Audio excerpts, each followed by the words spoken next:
ওয়ালাইকুম লাস্ট আসসালাম, জি ক্লাসে ভাই শুনছি। লাস্ট ক্লাসে কত নম্বর করিয়েছিলাম? ভাইয়া আমাদের শুধু 6, 13 আর 14 এই তিনটা ম্যাথ বাকি এই 6, চ্যাপ্টারে। 13, 14। আচ্ছা, ঠিক আছে। জি। কিন্তু স্যার আমার প্রবলেম আছে। হচ্ছে প্রবলেম আসতেছে, আগে কোনটা কোনটা বাকি আছে সেটা একটু দেখে নিই।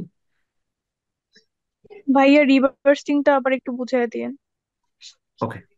6 নম্বরটা বাকি আছে, তাহলে 6 নম্বরটা আগে করব। 6 নম্বরটা অঙ্কটা হচ্ছে জুলাই মাসের অঙ্ক, শুধু 1 মাসের অঙ্ক। কি কি করতে বলেছে একটু দেখে আসি। প্রথমে বলেছে অ্যাডজাস্টিং করো, এরপরে লেজার, এরপরে trial balance.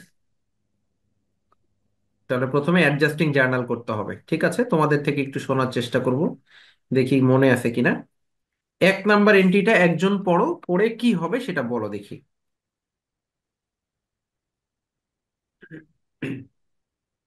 Insurance expires at the rate of টাকা 2000 per month. Insurance expense debit, prepaid insurance credit 2000 টাকা। কি হবে বলো? Insurance expense debit, prepaid insurance credit, এটা হবে। জি স্যার। টাকা হবে কত? 2000। 24,000। পুষ্পিতা, কত টাকা হবে? 24,000। জি স্যার। 2000 টাকা। স্যার 2000 হবে না। 2,000 হবে। 24,000 কেন বললে?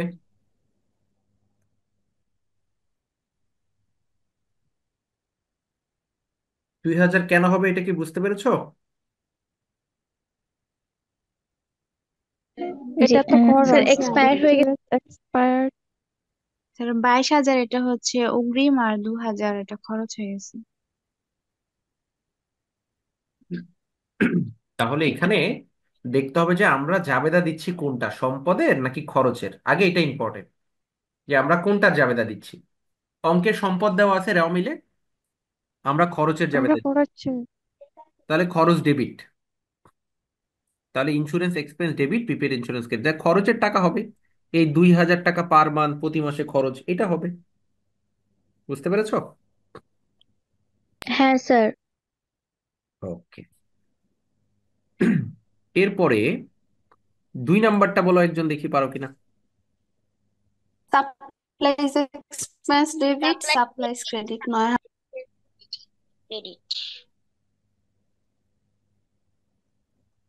টাকা কত হবে? 9,000। স্যার 30,000 থেকে 9,000 বিয়োগ হবে। রেওয়া এটা তো মিলের আনইউজড, সাপ্লাই, মানে এটা রেওয়া মিলের সম্পদ আছে, সম্পদ থাকলে খরচের। 18,000 দেওয়া। হুম। রেওয়া মিলের সম্পদ আছে, সম্পদ থাকলে খরচের যাবে না, তাহলে খরচটা ডেবিট হবে। এখন আসি, খরচ কয় টাকা? আগে ছিল 9,000। 18,000, এখানে বলছে 9,000 টাকা আনইউজড। 18,000-এর মধ্যে যদি 9,000 আনইউজড থাকে, তাহলে ইউজড হয়ে গেছে 9,000, তাহলে 9,000 হবে। Supplies expense debit, supplies credit. বুঝতে পেরেছি তো না? জি স্যার। আচ্ছা। এরপরে 3 নাম্বারটা বলছে অ্যানুয়াল ডেপ্রিসিয়েশন। একটা আছে বিল্ডিং এর, একটা আছে ফার্নিচারের। জাবেদা কি হয় ডেপ্রিসিয়েশনের? Depreciation expense debit, depreciation accumulated depreciation credit. Credit. Depreciation expense debit, accumulated depreciation credit, তাই তো? জি স্যার। জি। আচ্ছা, ভেরি গুড। তাহলে টাকা কত হবে? আলাদা আলাদা বিল্ডিং এর হবে না? 3,000 দুইটা আর আলাদা করে করবা। ফার্নিচারের 2,500। অ্যানুয়াল ডেপ্রিসিয়েশন বলেছে না, 12 দিয়ে ভাগ করবা, এবং দুইটা আলাদা জাবেদা করবা। ঠিক আছে, একবার ফার্নিচারের, একবার হচ্ছে বিল্ডিং এর, দুইটা আলাদা, দুইবার লিখবা জাবেদা।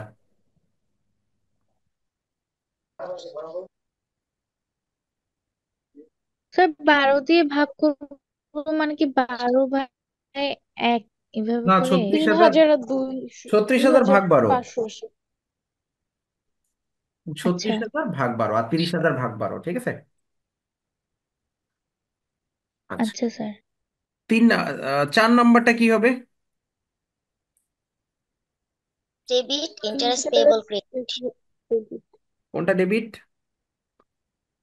Interest expense debit. না, মর্টারেজ এক্সপেন্স ডেবিট। না, মর্টগেজ থাকলেও ইন্টারেস্টে যাবে, তাই interest expense debit, interest payable credit 12% করবা, 12% করলে যেটা বের হবে এটা 1 বছরের টাকা। এই যে মর্টগেজ পেয়েবল আছে 2,50,000, এটার 12% করবা, 12% করে যেটা হবে তাকে 12 দিয়ে ভাগ করবা, তাহলে 1 মাসের টাকা পাওয়া যাবে। বুঝতে পেরেছো?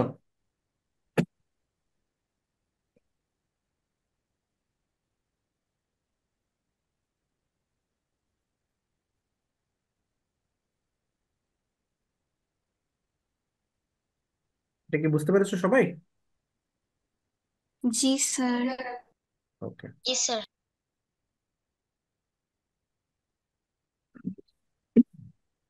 পরেরটায় আসি।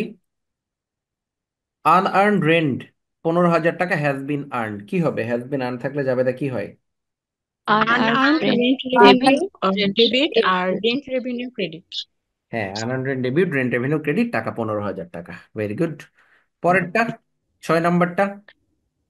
Salary salaries expense expense debit, primary salary Salaries payable. Payable expense credit. debit আর salaries payable credit. Salary expense debit, salary payable credit, টাকা কত হবে? 3,000। স্যার 3,000. 3,000। হ্যাঁ, 3,000 টাকা আনপেইড, এটাই হবে। Very good. তাহলে অ্যাডজাস্টিং সবগুলো বুঝেছি। আমাদের এরপরে বলেছে যে লেজার করো। তো লেজার কার করবো? এই যে এখানে যে জাবেদাগুলো করেছি প্রত্যেকটার জন্য একটা করে খতিয়ান, যেমন ইন্স্যুরেন্স এক্সপেন্সের একটা, প্রিপেড ইন্স্যুরেন্সের একটা, সাপ্লাইজ এক্সপেন্স সাপ্লাইজ, প্রত্যেকটার জন্য একটা করে খতিয়ান করতে হবে। এই যে ইন্স্যুরেন্স এক্সপেন্স একটা, প্রিপেড ইন্স্যুরেন্স একটা, সাপ্লাইজ একটা, সাপ্লাইজ এক্সপেন্স একটা, সব আলাদা আলাদা করে করতে হবে। তো আমি একটা দেখাচ্ছি। ধরো আমি যদি ইন্স্যুরেন্স এক্সপেন্স করি, ইন্স্যুরেন্স এক্সপেন্সে যদি খতিয়ান করি, তাহলে খতিয়ানের ছকটা কি? ডেট, অ্যাকাউন্টস টাইটেল, এরপর এটা রেফারেন্স দিবা, ডেবিট টাকা, ক্রেডিট টাকা, আর ব্যালেন্স লিখবা, ব্যালেন্সের মধ্যে আবার ডেবিট ক্রেডিট। তো এখন আমি করতেছি হচ্ছে ইন্স্যুরেন্স এক্সপেন্সের খতিয়ান। তো দেখতে হবে এই পুরো জাবেদায় ইন্স্যুরেন্স এক্সপেন্স কয় জায়গায় আছে। তো আমরা দেখতে পাচ্ছি শুধু এক জায়গায় আছে, টাকা হচ্ছে ডেবিট পাশে। তো যেহেতু 2,000 টাকা ডেবিট পাশে, আমি এখানে টাকাটা ডেবিট পাশে লিখবো, যে দেখো ডেবিট পাশে 2,000 টাকা লিখেছি।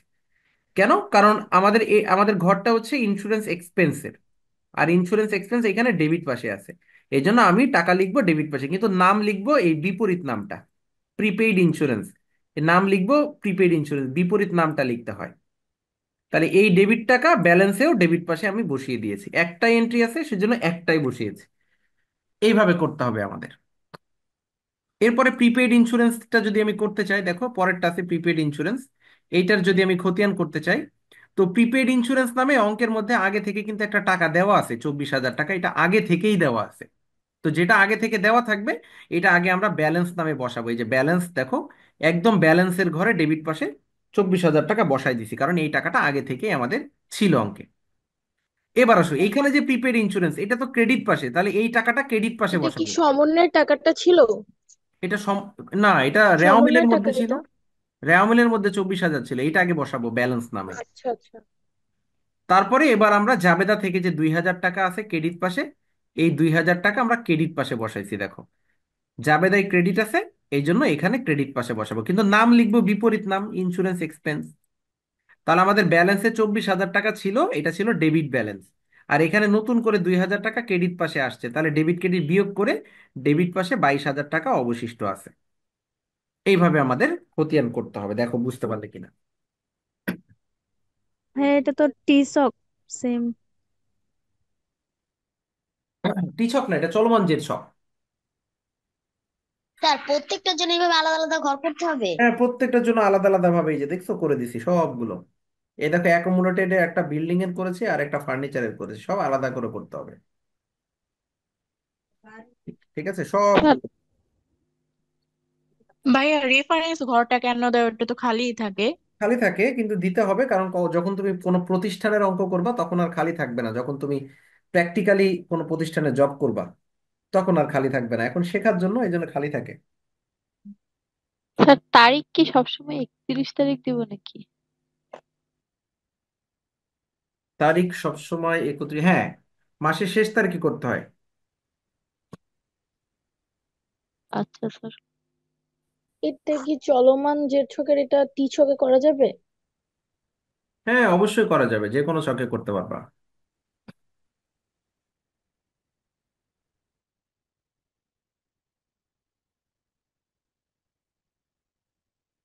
স্যার,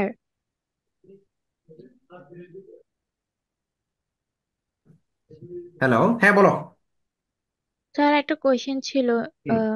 ব্যালেন্সের টপিক মানে ব্যালেন্স যেটা আসছে সেটা কি মানে কোয়েশ্চেনে যেরকম দিছে ব্যালেন্স আনছি, এই যে খতিয়ানে, এটা কি প্রত্যেকটা ক্ষেত্রে এইভাবে আনতে হবে?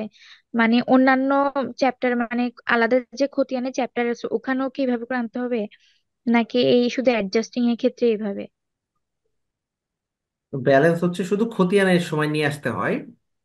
তোমার হচ্ছে এইটাকে বলে হচ্ছে ওই যে জার্নাল করার পরের খতিয়ান করছে না, তুমি যদি এটা নর্মাল জার্নাল তারপরে খতিয়ান করতে, তাও সেম ভাবে ব্যালেন্স আগে নিয়ে আসতে হয়। অর্থাৎ ব্যালেন্স থাকলেই খতিয়ানে আগে ব্যালেন্স নিয়ে আসতে হবে। আচ্ছা। আচ্ছা ভাইয়া, হুম। প্রিপেইড ইন্স্যুরেন্স এটা তো অগ্রিম ব্যয়, তাই না? হুম। কেন অগ্রিম আয় না কেন, এটা আমি বুঝতেছি না। এ কারণ ইন্স্যুরেন্সের টাকা তুমি পরিশোধ করেছো, তুমি দিয়েছো টাকাটা, তো এটা তো আয় হতে পারে না। টাকাটা যেহেতু দিয়েছো, এটা থেকে আয়, টাকা চলে ও যাচ্ছে তোমার কাছ আচ্ছা। থেকে, এটা ব্যয়। এরপরে আমাদের একটা ট্রায়াল ব্যালেন্স করতে বলেছে। তো এইখানে আমি যে ট্রায়াল ব্যালেন্সটা করব, এই ট্রায়াল ব্যালেন্সটা আগে যে ট্রায়াল ব্যালেন্স আমার অঙ্কে দেওয়া ছিল, এই ট্রায়াল ব্যালেন্স দেখে দেখে করব। যেমন ক্যাশ আগে কত টাকা ছিল, 25,000 টাকা ছিল। ক্যাশ আমরা 25,000 টাকায় বসাবো নতুন ট্রায়াল ব্যালেন্স। নতুন ট্রায়াল ব্যালেন্সে আমাদের এই যে সি নাম্বারে বলেছে যে একটা ট্রায়াল ব্যালেন্স করো, তো আমি নতুন ট্রায়াল ব্যালেন্সে ক্যাশ 25,000 টাকায় বসাবো। সাপ্লাইজ এইটা আর 18,000 টাকা বসাবো না, কেন? কারণ এই সাপ্লাইজের কিন্তু আমি একটা খতিয়ান করেছি। এই খতিয়ানের একটা ব্যালেন্স আছে, দেখো সাপ্লাইজ, এই যে লাস্টের ব্যালেন্স হচ্ছে 9,000 টাকা, তাহলে সাপ্লাইজে আমি 9,000 টাকা বসাবো। তাহলে নতুন যে রেওয়া মিলটা করবো, এখানে সাপ্লাইজ আমি 9,000 টাকা বসাবো। তাহলে ভাইয়া ক্যাশ কেন আগের টাকা বসাইলেন? কারণ ক্যাশ এই নামে কোনো খতিয়ান করি নাই, এই জন্য ক্যাশ আগেরটাই বসিয়েছি। বুঝতে পেরেছো?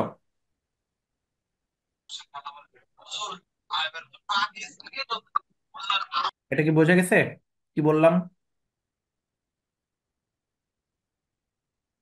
জি স্যার। আমরা স্যার নতুন যে বুঝছি। রেওয়া মিলটা করতেছি, এই নতুন রেওয়া মিলের নাম হচ্ছে adjusted trial balance. Adjusted trial balance কিভাবে করতে হয়? আগের রেওয়া মিল আর জাবেদা দুইটা মিক্সড করে করতে হয়। কিভাবে? যেমন আগের রেওয়া মিলে কি ছিল? আগের রেওয়া মিলে ক্যাশ 25,000। নতুন যে রেওয়া মিল, অ্যাডজাস্টেড রেওয়া মিল, সেখানেও ক্যাশ 25,000ই বসবে। কারণ কারণ এই ক্যাশ নামে কোনো খতিয়ান আমরা করি নাই, লেজার করি নাই। কিন্তু সাপ্লাইজ নামে তো লেজার করা আছে। তাহলে সাপ্লাইজের আগের টাকা না বসায় লেজারের লাস্টে যে টাকা ব্যালেন্স আছে সেটা। প্রিপেইড ইন্স্যুরেন্স 24,000 আছে, কিন্তু আমরা 24,000 বসাবো না। কেন? কারণ এটার একটা খতিয়ান করেছি প্রিপেইড ইন্স্যুরেন্সের, এটার লাস্টের ব্যালেন্স 22,000 টাকা। তাহলে আমরা 22,000 টাকা বসাবো এখানে। নতুন রেওয়া মিলে আমরা প্রিপেইড ইন্স্যুরেন্স এই যে 22,000 টাকা বসাইছি। এইভাবে আমরা সবগুলো এন্ট্রি বসাবো। মনে করো কোনো এন্ট্রি, দুই একটা এন্ট্রি এমন হতে পারে যে ভাইয়া রেওয়া মিলের মধ্যে নাই, কিন্তু জাবেদার মধ্যে নতুন এই খতিয়ানের মধ্যে নতুন এন্ট্রি আছে। যেমন অ্যাকুমুলেটেড ডেপ্রিসিয়েশন বিল্ডিং, এটা হয়তো রেওয়া মিলের মধ্যে নাই, কিন্তু খতিয়ান তো করেছি, তাহলে এটা আমার বসাই দিতে হবে নতুন রেওয়া মিলের মধ্যে। এইভাবে নতুন রেওয়া মিল সবগুলো বসানোর পরে আমরা যোগ করব, দুই পাশ আমাদের মিলে যাবে। দেখো তো এটা বুঝো কিনা। এটা কোশ্চেন আর হচ্ছে খতিয়ান মিলে তারপর করতে হবে সি নাম্বারটা। হ্যাঁ, দুইটা মিক্সড করে মিলায় করতে হবে। টাকা নিতে হবে সবসময় খতিয়ানের টাকাটা, সবসময় খতিয়ান থেকে টাকা নিতে হবে। স্যার এখানে মর্টগেজ পেয়েবল কিভাবে আসলো? মর্টগেজ পেয়েবল আমাদের রেওয়া মিলের মধ্যে দেওয়া ছিল, এই জন্য আসছে। এখানে রেওয়া মিলে মর্টগেজ পেয়েবল নামে এন্ট্রি ছিল। ওইটা না ইন্টারেস্ট পেয়েবল ছিল? না, এটা মর্টগেজ পেয়েবল। ও আচ্ছা মর্টগেজ আচ্ছা, থাকলেই, ওইটা হচ্ছে কোশ্চেনের। হ্যাঁ মর্টগেজ থাকলে ইন্টারেস্টে জাবেদা দিতে হয়। ও বলো। স্যার কাইসুর তাহলে কি ফিমেলে এখানে ইন্টারেস্টেডটার মর্টগেজেরটা কি আলাদা আলাদা বসলো টাকা? ইন্টারেস্ট নামে ইন্টারেস্ট এক্সপেন্স আলাদাভাবে বসবে, ইন্টারেস্ট পেয়েবল আলাদা বসবে, মর্টগেজ পেয়েবল আলাদা বসবে, আলাদা আলাদা এন্ট্রি বসবে। আচ্ছা আচ্ছা, বুঝতে পেরেছি। বলো কাইসুতে কি হয়েছে? স্যার ওটা তো বুঝতেছি না, মানে আমি বইটা কিভাবে ইউজ করব কাইসুর ওখানে বইটা কিছু। আপাতত ইউজ করার দরকার নাই, হ্যাঁ। কাইসুর বইটা আপাতত ইউজ করো না। তুমি আপাতত শীট থেকে অঙ্ক করো, কারণ কাইসুর বইয়ে গুছিয়ে দেওয়া নেই। গুছিয়ে দেওয়া নেই বলতে কাইসুর বইটা হচ্ছে তোমার বিবিএ ফার্স্ট ইয়ার থেকে এমবিএ পর্যন্ত সব ইয়ারের যত ম্যাথ চ্যাপ্টার আছে সব কাইসুর বইয়ের মধ্যে দেওয়া আছে। এখন তোমার তো এতগুলো চ্যাপ্টার লাগবে না, তাহলে এর মধ্যে কয়েকটা হ্যাঁ, বাছাই করা চ্যাপ্টার তোমার জন্য আছে ফার্স্ট ইয়ারে। আবার প্রবলেমটা হলো যে ওরকম সাজানো গুছিয়ে খুব সুন্দরভাবে যে দেওয়া আছে যে দেখলেই আমরা বুঝতে পারবো ওইভাবেও নাই। এই জন্য তোমার একটু পড়তে প্রবলেম হচ্ছে ওইটা, তো আপাতত ওইটা দেখার দরকার নাই। তবে যেহেতু এখন অ্যাডজাস্টিং চ্যাপ্টারটা করাচ্ছি, তুমি অ্যাডজাস্টিং এর কিছু অঙ্ক ওখান থেকে প্র্যাকটিস করতে পারো। অ্যাডজাস্টিং চ্যাপ্টারটা বের করে ওখান থেকে যখন যে চ্যাপ্টার করাবো ওই চ্যাপ্টার রিলেটেড কিছু অঙ্ক ওখান থেকে প্র্যাকটিস করতে পারো কাইসো থেকে। আচ্ছা স্যার, স্যার এটা আমি পুরানো নিয়েছি, 12th এডিশনেরটা। সমস্যা নাই, 12 এডিশন নিলেও হবে। Okay sir. ওকে, তাহলে 6 নাম্বার কি বোঝা গেছে? জি ভাইয়া। আর কোনটা বাকি ছিল 6-এর পরে? 13 14। 13 13 14। আর 14 বাকি ছিল।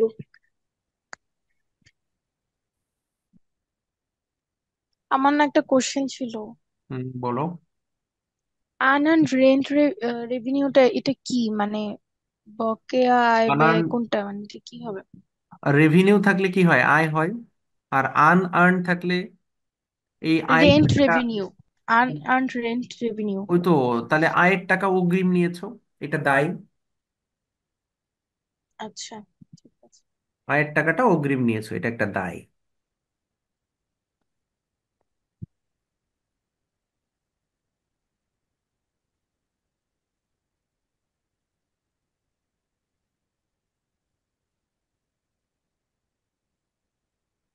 আচ্ছা, তাহলে বাকি থাকলো 13 আর 14, তাই তো? জি স্যার। আচ্ছা, 13 নম্বরটা বলেছে ক্লোজিং এন্ট্রি করো, prepare the closing entry. Closing journal করতে বলেছে। তো ক্লোজিং জার্নাল আমরা একদিন শিখেছি, কার কার ক্লোজিং করতে হয় বলো তো? আয় ব্যয়। শুধু কি আয় ব্যয়? আয়, বকেয়া আয়, অগ্রিম ব্যয়, বকেয়া বকেয়া আয় বকেয়া ব্যয়। এখানে প্রথমে খুঁজে বের করো আয় কোনটা কোনটা আছে, খুঁজে আমাকে বলো।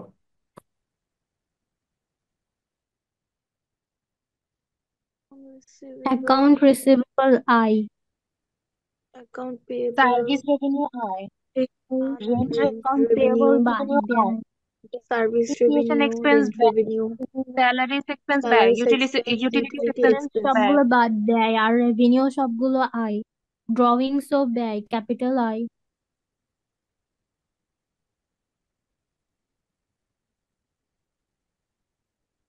স্যার ক্লোজিং এ কি ক্লাস না হয়েছিল? হ্যাঁ, এই শীটের মধ্যে ক্লোজিং অঙ্ক আছে, আমরা করিয়েছিলাম না। করালেন, আমি তো না পড়লাম না। স্যার, ক্লোজিং করার নাই, রিভার্সিং করাইছিলেন। না, রিভার্সিং ক্লোজিং করে। হয় নাই, রিভার্সিং করানো হয়েছিল, এটা করানো হয় নাই। ক্লোজিং করানো হয় নাই, তাই তো? জি জি স্যার। আচ্ছা, ঠিক স্যার। আছে।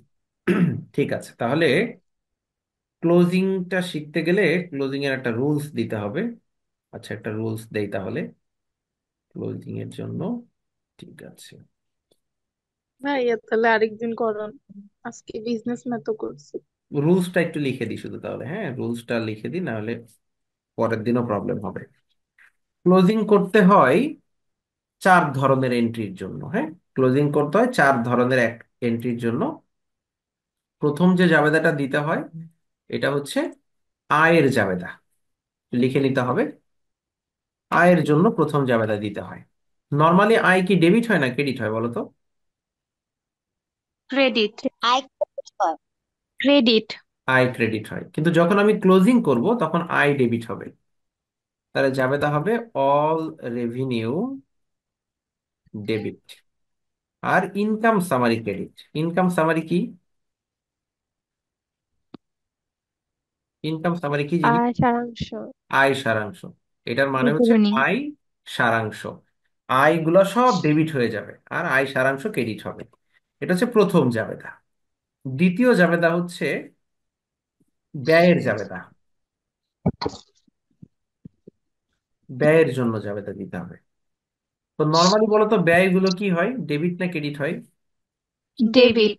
তাহলে এখন ব্যয় সব ক্রেডিট হয়ে যাবে আর ইনকাম সামারি ডেবিট হবে।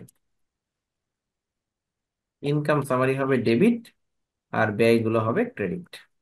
All expense. তাহলে তোমার মনে রাখতে হবে প্রথম জাবেদা হচ্ছে আয়ের জন্য, দ্বিতীয় জাবেদা হচ্ছে ব্যয়ের জন্য। এখন প্রশ্ন হচ্ছে ভাইয়া অল রেভিনিউ, আমরা কি অল রেভিনিউ লিখবো? না, অল রেভিনিউ লিখবা না।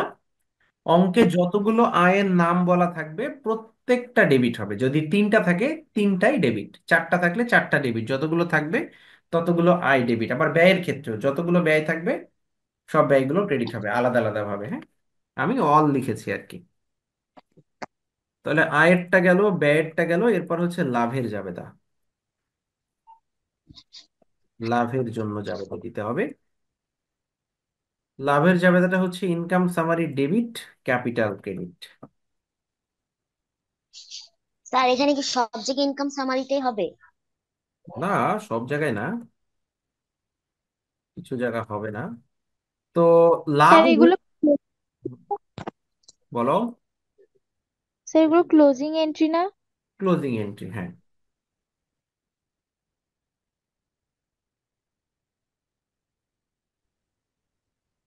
এরপরে হচ্ছে ক্ষতির জন্য।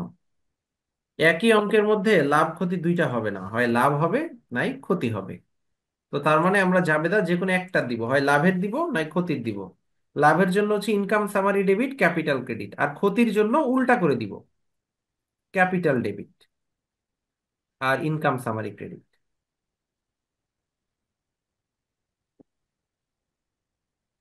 এই আর একটা জাবেদা দিব, সেটা হচ্ছে উত্তোলনের জাবেদা।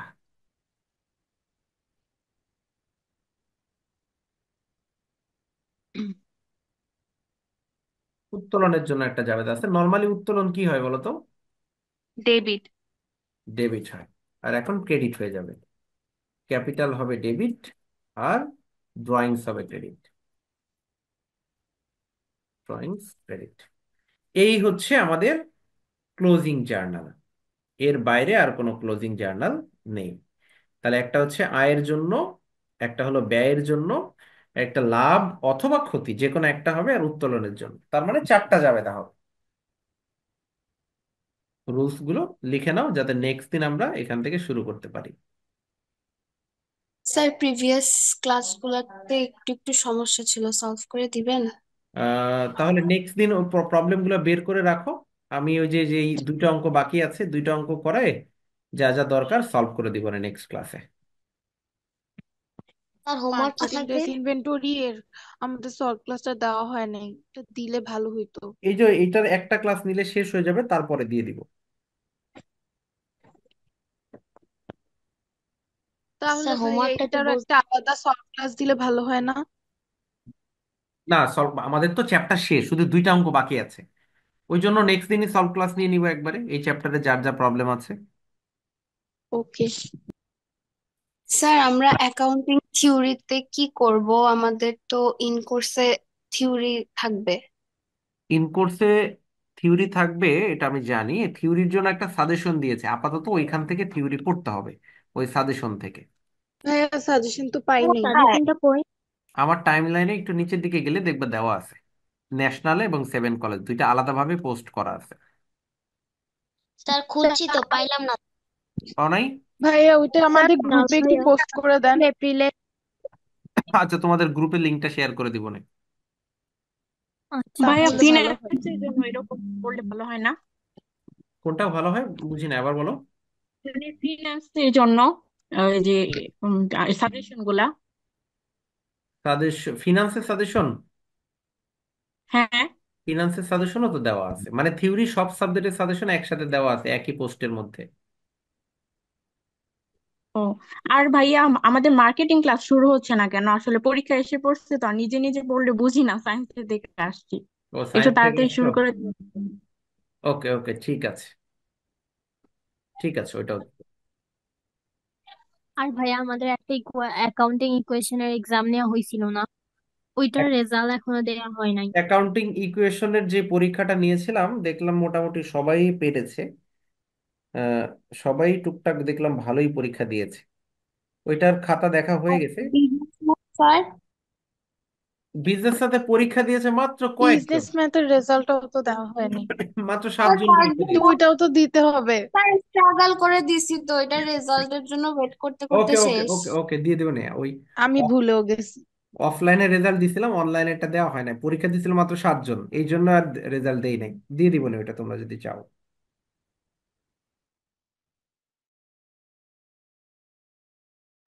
লেখা হয়েছে, এটা লিখে নিছো সবাই?